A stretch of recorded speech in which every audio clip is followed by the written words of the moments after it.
Welcome to Fantasy Football Live, presented by Ram Trucks. He's Andy Behrens, he's Vetri, I'm Jason Fitz. We are only 30 minutes away from getting week 3 underway. Gentlemen, we got a lot to get to. We're going to get to some of this game. We're going to get to the entire weekend. We are here to preview everything, but I ask you first and foremost, Andy Behrens, how are we feeling? Because let's be honest, we started week 2. I kind of threw myself on the sword and realized, hey, it was a rough beginning. After 2 weeks, feeling like things are normalized and feeling like you're getting a sense of where things are going? We had a terrible injury week in week 2, so I'm rolling out some lineups, Fitz. I'm rolling out some lineups that I'm proud of and I'm rooting for, and I spent a lot of fab to put them together, but like some Carson Steele, Ray McLeod, Juwan Jennings, loaded with replacement level players. It's ugly out there, and it got ugly quick. This feels like this is not even a bye week, but it feels like a bye week with like 6 teams on bye. This feels like week 12, not week 3. Sal, do you feel like you suddenly you were cramming for finals all over again? Because you make a good point, Andy. Like, Sal, realistically, when you start thinking about this, nobody this year can blame their draft on anything. This is one of those years where your work that you do in the season is going to win or lose you every single game. Yeah, and I'm apparently not doing the work right now. After Sunday, I think I'm on tilt. Heading into week 3. I need week 3 to start. I had a loss in probably the league I care about the most by about 3 points with Evan Ingram inactive in my tight end spot. You try and have a nice brunch with the family on Sunday morning, put your phones away, and you come back to a 0 in your tight end spot, and it costs you the week. So I'm ready for week 3. What's this thing called Sunday brunch? I've never heard of it during football season. I don't know. You guys can get involved. The hashtag is AskFFL. You can also drop your questions into the YouTube chat. We will get to some of those as we go, but we are with you tonight because it's Thursday Night Football. So let's take a look at the matchup we are all salivating over. I hope you can hear the sarcasm in my voice. I know it's early in the season, but we get Patriots at Jets. The Jets favored by 6. The over-under on this 38.5, which is a low number, but I mean, frankly, kind of feels like it's a big number for these two teams the way the offenses have played. Surprisingly, usually this is where we would give you actives, inactives, and we would just absolutely Kermit the Frog and freak out over what's happening. There's no major injury news, so we'll get straight to the players to watch in this matchup. Andy Behrens, who do you have your eye on as a key in this one? Yeah, I may have made certain promises, or at least bold predictions, about Garrett Wilson coming into this season that have not yet come to pass. He hasn't made much noise to this point, although he's had some highlights as well as a few missed opportunities. Let me just give you a couple of encouraging data points. Right now, Garrett Wilson's seeing a 29% target share. That's great. He's been the first read on 35% of dropbacks, and over 42% of the air yards are coming his way. So again, opportunities aren't really the issue. Also, DK Metcalf just cooked New England zone coverage last week. He was one of 2 Seattle receivers who finished with double-digit catches and over 100 yards. Through 2 weeks, the Patriots defense has been excellent against the run, but bottom third against the pass. They're kind of lopsided right now. I think Wilson is a great buy low in fantasy. You've got about a half hour to do it, and a really strong play tonight. The hardest part on this conversation, Sal, is like if you look at the numbers so far for the Jets offense, Aaron Rodgers only has 31 completions through 2 games. Like, that's 1 game's worth of productivity, and he has it over 2 games. So while everybody's freaking out, part of me's looking at it saying, man, there's no way this can continue to be the trend throughout the course of the whole season. Yeah, I mean, it's an offense that, just dating back Rodgers with the Packers, he likes to play slow, run the play clock down to 1 second, and we've seen that through the first 2 weeks, but it's also a comfortability thing. Like, I think we saw it a little bit more in week 2. The offensive line gelled a little bit, had a lot more protection, and in that second half, we start to see it open up a little bit. The throws were there, so I think it's something as the season goes on, it will get better, but I do think it's going to be a slow pace of play for a chunk of the season for the Jets.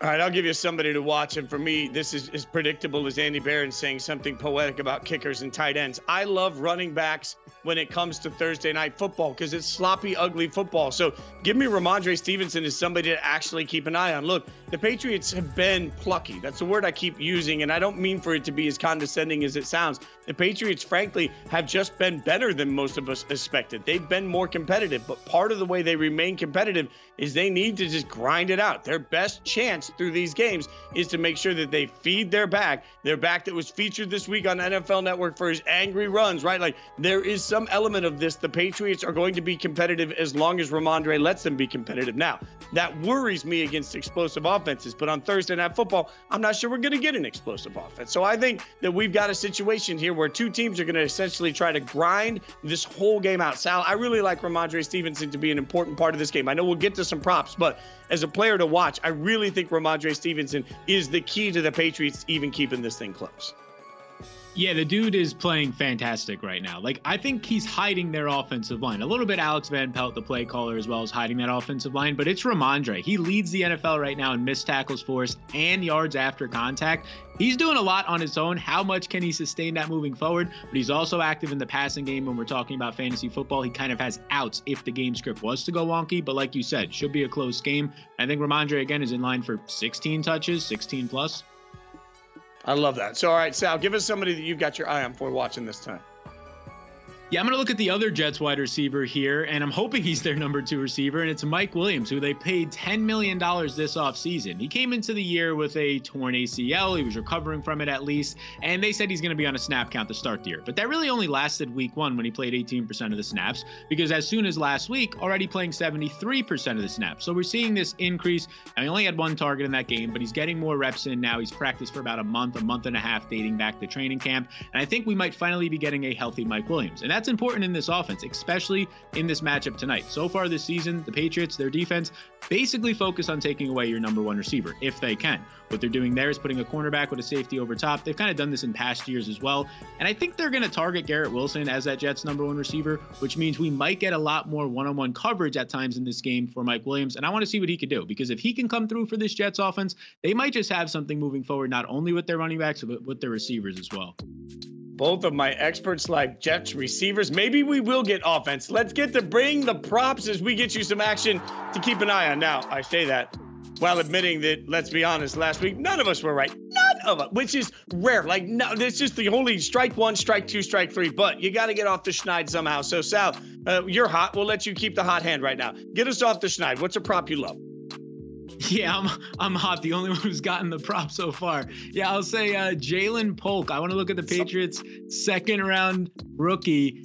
Look, there's a couple of props here. 1.5 receptions is the one that I want, but it might be off some of your books. 18.5 receiving yards is also in play here. Jalen Polk is somebody that coming into week 2, the Patriots said, yeah, this is a guy that we're going to give more work. And they did. He played more snaps, ran more routes, and saw more targets. Actually led the Patriots receivers with a crazy and whopping 3 targets. All of them were red zone targets. Scored a touchdown in that game. And look, here's the thing for tonight. This is a reliable player who's a talented player, and he honestly could be the best receiver on this team. We don't really know who that guy is, and these props are just so low. I know it's a difficult matchup, but he can move into the slot. He'll be motioned around. He has reliable hands, which matters when we're just trying to get 2 receptions here. Even if he gets shut down by the Jets secondary, we literally need 2 catches for 20, 23 yards, and he could have a bad game and still hit for us. So I'm going to take the overs on the rookie tonight. Andy Behrens, you're up. What's a prop you like? Oh, that's why I only actually bet Sal's props. His are so attainable. I'm going to go with a player that you've already talked about, that you've hyped up, and rightly so, Ramondre Stevenson. Give me the over on 15.5 rush attempts. New England has basically built the whole offense out of him. If he stays healthy, I think he gets past 15.5. Stevenson carried 21 times last week, 25 times the week before. The Patriots currently rank 29th in passing offense. It's kind of a rogues gallery in the receiving room, but they have run the ball 75 times in 2 games. Also, Ramondre has run it well. 201 yards on the season, a couple of touchdowns in the opening weeks. The Jets have also been vulnerable on the ground. They're giving up 155 rushing yards per game, 4.7 yards per carry. I think Stevenson should smash this total. He's going to open the season with 3 straight weeks of 20-plus carries. So I love what you're saying, and I agree with what you're saying, but it was already off the board for me. So I thought to myself, what's the next best prop in this? And I'm going to continue with this offensive explosion we're estimating here from the Patriots, obviously, because to me, when you say Ramondre is going to go off, the other thing that creates is play action. Play action is going to create opportunities for tight ends. I still believe that that's a huge part of how this offense is going to work. So I like Hunter Henry. Hunter Henry, 3.5 catches is what he needs here. That's a beefy number. I'll be honest, when I got it at 3, but 3.5 I'm still comfortable with. 3.5 I'm comfortable with because I just think there's going to be enough. I've faked the handoff. Oh my God, what am I doing with this hot potato? Get it out of my hands. There's my tight end. That just feels like the way we're going to see offense run on this Thursday Night Football matchup for the Patriots particularly. So it's funny. We're all taking Patriot heavy props, but let's stress that the numbers are so low that it makes it easy to take Patriot-heavy props. Like, I think two things can be true at once, which we say all the time on Inside Coverage on Yahoo Sports. Like, it can be true that we think that this is going to be a painful offensive game, but also some of these overs could hit. Okay, so as we continue going through this, let's take a look at some panic situations. I know everybody wants to feel good about it, but I'd rather panic a little bit. So let's find our panic meter and look at some of the biggest situations around the entire weekend in the NFL, figure out how much we're panicking. Gentlemen, Andy Behrens, how much are you panicking over Tyreek Hill, knowing that Tua has gone on injured reserve?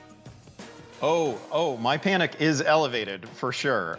This is no small thing. Weirdly, actually, Tyreek's career splits with Skylar Thompson are not that alarming.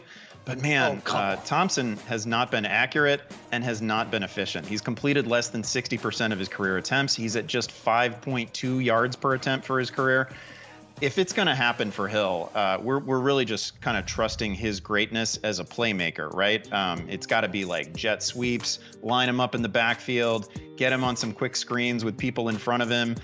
I just don't think we're going to see the same, timing, deep strike game that we might have seen from Tua. So part of the playbook is kind of out the window. Tyreek, for me, it's just too difficult to sit him. Can't do that because he's too great. He could turn any touch into a house call. But man, it is really difficult to trust him. I don't have him in my top 10 this week. Ooh, and that's tough for me because I've got Tyreek and I've got Devon Achane in several of my leagues. Sal, what's your level of panic on this one? Yeah, actually, I don't think I'm too panicked on Tyreek, but take it with a grain of salt that I don't have many shares of Tyreek, so I don't have that emotional attachment to it that might actually give, a little bit more panic there. But look, Tyreek Hill for me is still a top 10 overall player rest of the season because there's still a chance we get Tua back. That's assuming we get him back in 4 to 5 weeks. Of course, that might not happen, but we'll see. They put him on IR. We'll miss 4 weeks. But for Tyreek, you get a backup quarterback in there. Backup quarterbacks can sustain one passing game option. I'm very concerned for Jalen Waddle when we're talking about sustaining more than one passing game option. So I think Tyreek Hill can be fine here. I trust Mike McDaniel to scheme him into the offense. He's seen 30% of the targets in his last 3 starts with Skylar Thompson. Again, a small sample. How valuable are those targets coming from Skylar Thompson? But I do think if there was one guy in this passing attack that can still put up those 15 to 20 point games, it is Tyreek Hill. All I know is that while Tua's on injured reserve, he and AJ Hawk should form a podcast together. It could be the Hawk Tua podcast. There you go. I got these for days. Let's take a look at the next situation. Sam LaPorta. Andy, this might hurt your heart a little bit. What's your level of panic over Sam LaPorta, given that, we're in Jameson Williams season? Maybe Sam not getting the touches? Oh, I feel like I should recuse myself from this because, number one, obviously I have a lot of Sam LaPorta. He's a pillar of my dynasty empire, so I'm worried here. I do think it is a situation where the offense is going to come around to him eventually. Like, the good news for LaPorta, if you're looking for it, is that he is actually right now leading all tight ends in routes run on the season. And his deployment in terms of just where he lines up on the field is exactly like last year. Same percentage of slot snaps, same percentage out wide, in line, all of it. The bad news, obviously, is that he can't buy a target. And it's not just Jameson Williams, although Jameson Williams can't be stopped right now, but also Jahmyr Gibbs, who kind of operates in that same area of the field as Sam. Jahmyr Gibbs is quietly on pace for 90-plus catches this year. So the emergence of those two has really hit him. I still think there's going to be spike weeks, but he's pretty clearly one of those guys where, the floor is just simply not as high as it was last season. Sal, are you worried about this one? Yeah, I am. I think if you're considering that LaPorta was a third-round fantasy pick, I'm finding it hard for him to pay that off with the emergence of Jameson Williams, who looks legit. It wasn't just a week one thing. They're scheming him in. He's seen 31% of the first read target share. And the big thing right now for me is LaPorta can still be fine. He can finish, have a solid season, not harm your fantasy rosters, but just not pay off that third-round price. I kind of view him right now like a George Kittle in that offense. It's an offense that wants to run the ball first, 2 capable pass catchers, a pass-catching running back, and like Kittle in the 49ers offense, he has some huge weeks in fantasy. I mean, he'll break fantasy slates with 25, 30-plus points sometimes, but a lot of weeks he'll also have 3 catches for 40 yards. So I'm a little bit concerned and panicking that could be the new Sam LaPorta role for the Lions. I'm a little concerned overall at the tight end position because I think we thought that it was going to come in and be this extraordinary, just mind-breaking year for tight ends and offenses across the league. And the tight ends that are actually putting up numbers are doing more of it from the slot position than they are from the tight end position. So let's see how that trend continues. All right, Sal, level of panic over Brandon Aiyuk's, let's say kindly, a slow start? Yeah, Brandon Aiyuk 71 scoreless yards through 2 weeks. Now, the first week, it's like, okay, he wasn't with the team at all in camp. The contract disputes, probably going to be a little rusty, a little bit of a timing thing. And then the second week, it's just a bad game. So now you're trying to consider, is this what it's going to be moving forward? I think he has the perfect matchup to break out of that this week, and a couple of things are working in his favor that we'll get into. The first thing is that matchup against the Rams. They're bottom 10 in coverage grades right now, according to PFF, and dealing with so many injuries across their defense. They gave up over 120 yards week 1 to Jameson Williams, 130 yards last week to Marvin Harrison and a couple of touchdowns. And right now, Brandon Aiyuk might be the lone survivor on this 49ers offense. You don't have Christian McCaffrey. Deebo Samuel's doubtful. George Kittle has not practiced back-to-back days. As of right now, has not practiced through Wednesday and Thursday. Ricky Pearsall's not available, so it might just be Brandon Aiyuk out there. Since 2022, when Brock Purdy took over, in 6 games without Deebo Samuel, Brandon Aiyuk averages over 15 fantasy points per game. And that was with Christian McCaffrey and Kittle in those games, who both might not be out there on Sunday. Yeah, the level of injuries here is absolutely astounding, which brings us to you guys needing our help. Look, you can comment in the YouTube chat. Remember, hashtag AskFFL to get out there. Let's get a little bit of fun in with Make Your Pick. We'll answer some questions here, and we start with John coming in. John Broster says, need to start 2. Kirk Cousins, Kirk Cousins, I'm making things up. See Kirk, Adunze, Hubbard, Wan'Dale Robinson, or Carson Steele, full PPR, hashtag AskFFL. Andy Behrens, what do you think? Yeah, this is a rough one. Now, Christian Kirk should be like the knee jerk. Of course, we put him in the lineup. Man, Fitz, he has 2 catches on the season. He has 2 catches, and Trevor Lawrence playing very poorly right now. Really, really rough game last week. So I want to veer away from him. I'm going Carson Steele, which is a little bit weird in full PPR, but I think he's got the best shot at actually finding the end zone there. He's going to pick up a bunch of carries in relief of Isaiah Pacheco. And then on top of that, out of respect for you, I'm not going to go with Chuba Hubbard against your Raiders. I think Rome Odunze gets going this week. There's a little bit of squeaky wheel stuff going on right now in Chicago. It's a much friendlier matchup than he's seen in previous weeks, so I think this is a good spot for him. All right, Darren Sturge has the next question for hashtag AskFFL. I got 2. I'm not sure that's allowed, Darren, but we'll allow it now. Carr or Burrow, Henry or McBride? Thank you. See, that's why we allow it. He was so polite. Sal, what do you think? Yeah, what a nice guy, Darren. I got you here. I'm going to start with the quarterback position, and I'm going to go with Joe Burrow. It hasn't been pretty right now, but it's trending that he should be getting T. Higgins, who's practicing back this week from a hamstring injury. Joe Burrow has 1 completion of 20-plus yards so far this season. T. Higgins is definitely going to help with that, and so will the matchup against the Commanders. It's been the best matchup for opposing fantasy quarterbacks so far this season. And at the tight end position, you got to go Trey McBride. Then my number 1 overall tight end for this week. Hunter Henry's outside my top 12 just barely, but McBride, not only is it just the guy right now, the most consistent guy I think we can look at from a usage standpoint, but the matchup against the Lions, they're giving it up right now to slot receivers, and McBride should play the slot about 40 to 50% of his snaps on Sunday. All right, let's get one in from YouTube where Della D says, in half PPR, if Mixon doesn't play, start Swift or Charbonnet. At quarterback, Richardson or Mayfield. All right, Andy Behrens, did you pay attention? Swift or Charbonnet first? Which one you got on that? Yeah, give me Charbonnet, and some of this is just, looking back on the way that Miami played last week, or really didn't play against the run, I think there's going to be huge opportunities for Charbonnet there. So I want him over Swift. And I can't, I know Anthony Richardson is coming off a disappointing week, but the dual threat ability there, the rushing ability there, I can't.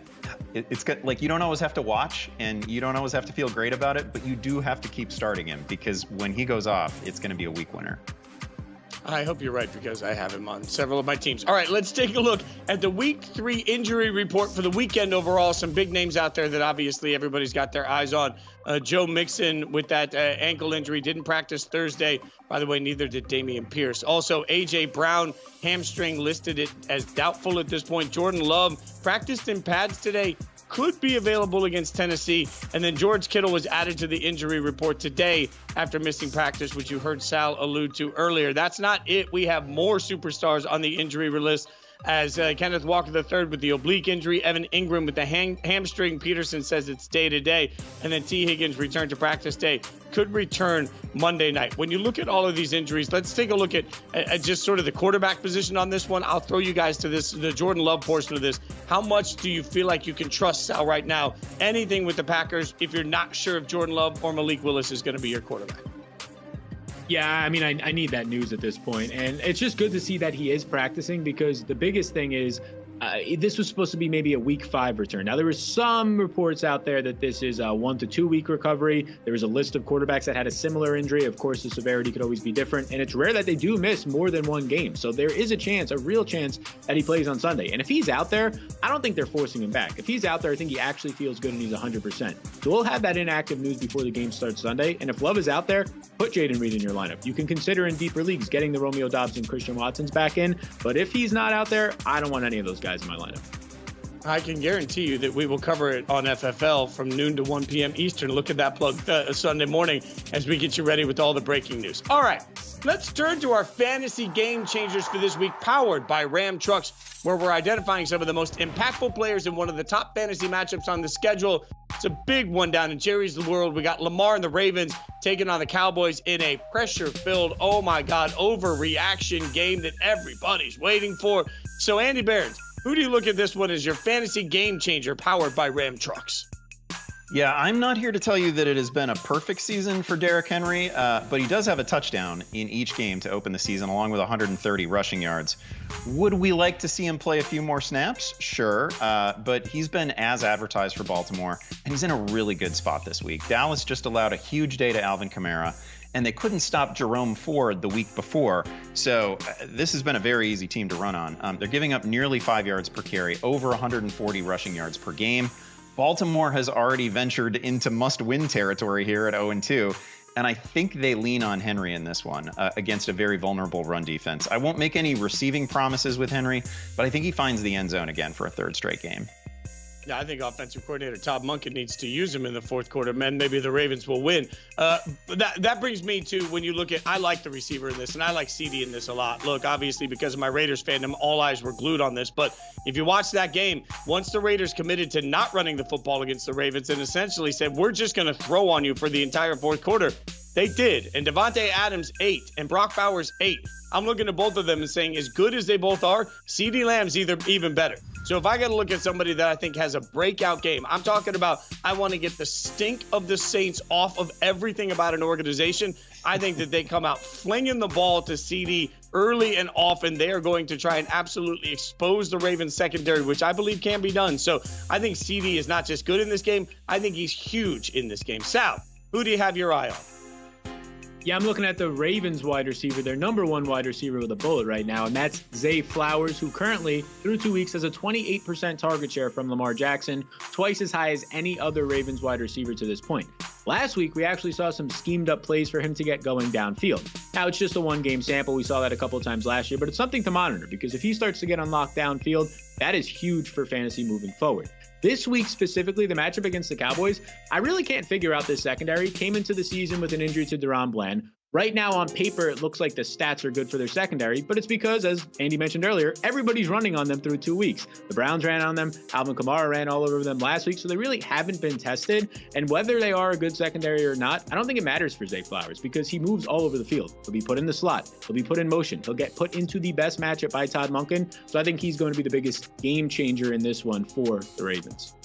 I do love Zay Flowers, so I hope that continues. All right, speaking of, Derrick Henry, somebody on this show predicted on their bold predictions that Derrick Henry would have a huge game last week against my beloved Raiders. Didn't work out. Time for bold predictions for week 2. Sal, I'm just throwing you under the bus, my friend. I know. But Sal, we'll let you go first. This is your redemption bold prediction here. I don't think any of our bold predictions hit last week. We are all about to turn this thing around for week 3. All right, Sal, give me your bold prediction for this week. Hey, I just needed 2 more touchdowns from Derrick Henry last week. That's all I needed, just 2 more. All right, so this week we're going to Diontae Johnson is going to have a 100-yard game, and he's going to find the end zone. Yeah, the guy who's barely having 50 receiving yards on the year, and it's all because Andy Dalton is now his quarterback. I just want to pose a question. You don't have to answer this. Is Andy Dalton the best quarterback Diontae Johnson has had in the last 4 to 5 years? I think that answer is actually yes, but he's definitely better and will be better than what happened on Sunday when the team, the Panthers, had 84 passing yards on 26 attempts. They had 11 drives in that game, went 3 and out on 55% of them, only had 1 drive last more than 6 plays. Anything is going to be better right now with Andy Dalton coming in. You could say an adult in the room, and he actually has protection. Like, the Panthers' offensive line hasn't been the issue like it was at times last year. They currently have a top 10 protection rate. You give Andy Dalton protection, the defense is bad, they fall behind, he throws 35 to 40 times. That looks like a 10-target game or so to me for Diontae Johnson. I think he hits 100 yards and a touchdown. Man, I don't know. The Bosses are going to have to get those sumo suits for me and Sal. 2 straight weeks he's going against my beloved Raiders. Like, we're going to have to get in those suits and battle this thing out. All right. I'll give you a bold prediction, and it's around Jaden Daniels. Look, I know everybody's talking about the lack of passing touchdowns for Jaden Daniels. That ends this week. I do believe that they've been conservative, Washington, through the course of the first couple of games in easing Jaden in, and that's been fine. They're about to take on a Bengals team that I believe they can throw the football and they can use their weapons on. And as teams continue to adjust to Jaden Daniels and his ability to use his legs, now he will get more opportunities to use his arms. Yes, I think Washington's going to lose this football game, but I think we have to be real about the fact that the Bengals defense hasn't been particularly good. Their run stops haven't been particularly good either. Jaden's going to be able to run for touchdowns and I think throw for touchdowns. I think Jaden Daniels has a breakout game, and all of a sudden we are talking about Jaden Daniels, the superstar of this year's draft class. That's going to happen by Monday. Andy Behrens, sorry, because that means a little shade to Caleb Williams and your Bears. I apologize for that. Give us your bold prediction for week 3. Yeah, you know, Fitz, there's often a fine line between bold predictions and wish casting, and you're going to get maybe a little bit more of the latter from me here. How about a multi-touchdown game from Chiefs running back Carson Steele? Let's go. Steele, one of the most popular ads in Yahoo fantasy leagues this week following the injury to Isaiah Pacheco, who I had on nearly every team. That's a problem for me to deal with. He won't be the full Pacheco replacement in all likelihood, but he's clearly going to be part of the solution. Steele is just a bumper car of a human being, a wild runner, 230 pounds, clearly no fun to tackle, ideally suited for a goal line role. He gets Atlanta on Sunday night. That is a defense that ranks 27th against the run. They're allowing over 160 rushing yards per game. If you still believe in Kansas City's offense, then you should be pretty bullish on Steele as well. He's making a house call or two on Sunday. Look, if Andy Reid has the oranges, I think he should play him at least for one snap at quarterback, because Carson Steele just feels like the perfect quarterback name. I'm just saying, yes. Give him one throw. Carson Steele at quarterback just feels good. All right. What feels good for us is the hurry-up offense. You know the drill. We get your questions up there. We put 25 seconds on the clock, and you watch the greatness of Andy and Sal as they answer those questions. The first one up comes from Gord. I have one flex spot left, half PPR. Options are Zeke, Dowdle, Hopkins, Dortch, Tyler Johnson, and Elijah Moore. What's the move, Andy Behrens?